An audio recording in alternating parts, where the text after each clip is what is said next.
and I learned a ton. He is elite at messaging with a team, especially with an NFL team, and how you deal. So it's been an unbelievable journey. Thank you. I love you. Before I take any questions, I just want to. There's something that I've kind of always lived by as a position coach, as a coordinator, high school coaches, and my uncles were high school coaches, so that was just a dream. But I've been part of a team since I've been 5 years old, the Purple Pounders of Wheaton, Illinois, and it's the way I go about it. Is I think everybody likes honesty till they don't like what's said to them honestly. And I'm the same way. I'm no different. I like being stroked in a good way. I'm no different. I don't like the other side of it, but that's how I've gotten a lot better.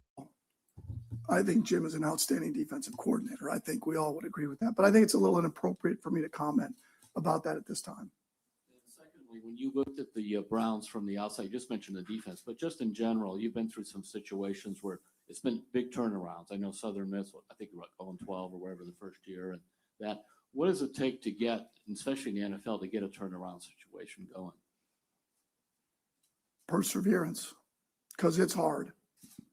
I mean, winning's hard. I mean, it is hard, but the reward is unbelievable. I mean, that's what was fun about the thoughts of being the head coach here. I mean, if you like a challenge, let's go. Let's get this to where we're the standard, and the time is now. The timing is now. It's hard. It's perseverance, mental toughness, surrounding yourself with the right people, staffing, and then player-wise that want to run into that smoke. Because not everybody wants to run that smoke. Not everybody wants to look at it like it's 4th and 1 every day. And it is. It's 4th and 1 every day. Nate, then Mary Kay. Hey, Todd. Nate Alder, Akron Beacon Journal. Clearly, this means so much to you. So when you were at Georgia, you win the national championship back-to-back. You come back in the NFL. Supposedly left the building and said he wasn't coming back. Myles Garrett had a reaction to that on Instagram where he showed, someone hanging their head. Denzel Ward has said, I really want Jim Schwartz back here. So my question to you is, I know you can't go into detail about your convo with Jim, but what can you say to these players, or how confident are you that these players are going to like the direction that you're going to be able to go on defense? And will you be able to maintain the incredibly high standards of the defense, even if Jim doesn't come back? Well, first off, my anticipation is we're not going to change the system. Very difficult to go against. I'm not planning on changing the system. We're built for the system that they're in currently. And I'm not going to get into staffing because that's not at this time to get into that. But they can be rest assured that we're going to keep the same system. We're still going to let them attack. We're still going to let them play free. I can't see any other way. They're a big reason why I took this job. The defensive players. I didn't take this job because of Jim Schwartz. I have a lot of respect for Jim Schwartz, but as I would hope he has for me. But I took it because of the players that are here, the ownership, Andrew Berry, and the ability to build this roster from the ground up on the offensive side. So, and I said this to the other guys. I didn't think I'd say it, but I'm going to say it.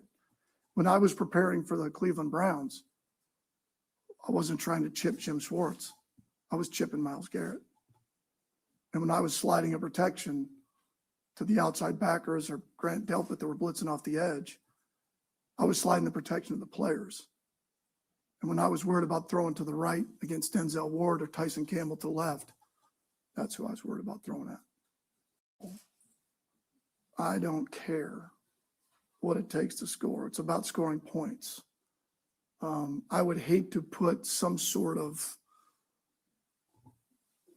any type of connotation as to what system that we are other than playing to our players' strengths. I think one of the things that our staff, including myself, have been able to do is take advantage of what a player can do and not what they can't do. Every player in the NFL is elite. And they all have a trait, at least one trait that allows them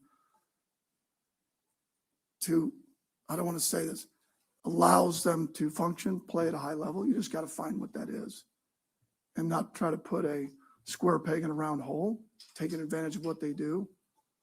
And I think that's what we've been able to do consistently. Cool. Hey Todd, Justin Cooper, ESPN Cleveland. Hey, after being here in 2019 and the well-documented struggles after the last 2 years of this organization, what makes you confident that you're the guy that could lead this team and turn this franchise around? Well, it's interesting that you asked that because in the interview, there was a question that came up about strength as a head coach. And the other was where are your gaps as a coach, where you need help, where you can use people to fill in those gaps. And the other was, how would you envision yourself being unsuccessful? That's not even in my vocabulary. It just isn't. Scott? Todd, I got two quick ones for you. Are you going to call the plays? Yes. And then you've mentioned 95 a couple of times. How well did you know Myles in the year you were here, and how have you seen him evolve as a player since then? Well, probably when I was here for that short opportunities for others. I think 15% bitching, complaining, self-preservation mode that we can all get in when things go bad or things are tough, which that's life. That's relationships, that's coaching. But the other 85 to 90% is owning your mistakes because we're human and then fighting like hell to fix them. And that's what I've been about. The moment you get, excuse me, you're about to go. The moment that graph elevates and the other one shrinks, you're not in the place you want to be at. First of all, Lamar and my relationship was awesome. We get along great. We didn't have the success last year for a number of reasons, and it doesn't matter. In fact, he was banged up. I would have loved to have seen it. He'd been healthy the whole year, but he was not. Doesn't matter. We didn't at times didn't give ourselves the best chance to be successful. Then you got to own that. That's part of what we do. Same. Todd, John Table, Fox 8 here in Cleveland. I covered you for a few years there in Tampa when you were with the Buccaneers.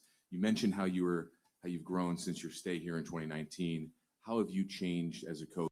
Back in the NFL is when understanding that the critical plays in a game that changed the game.